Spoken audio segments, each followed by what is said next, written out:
来看风台强度继续的减弱，也毋过移动的速度是真慢。目前中心是伫马祖的南方，如果半暝会登陆中国的福建，对金门、马祖影响是真大。另外，台湾本岛目前各地暴风圈，各地风雨嘛是搁真大，尤其是屏东、高雄、甲台南某，搁受到西南气流的影响，会落大雨。咱来看气象署上新的说明。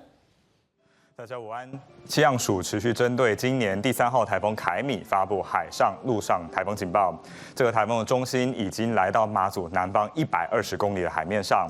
我们从最新的气象资料可以看到，目前台风的位置是在马祖南方的近海，未来会持续的往中国福建的沿海移动。我们预计它大概在今天的入夜之后，就会逐渐的登陆福建。而这一段时间也开始是这个台风影响金门跟马祖最大的时候，要提醒当地的民众要留意强风以及豪雨，有比较明显的强对流是进入到高雄跟屏东地区，为当地带来非常明显的短延时强降雨。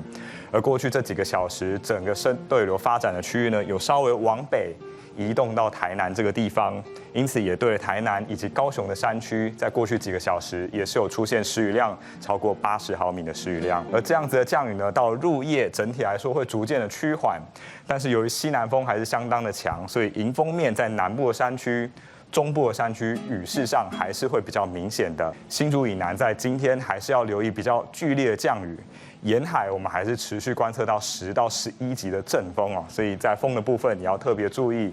台东跟澎湖也会连带的受到影响，也会有局部性的大雨或豪雨出现。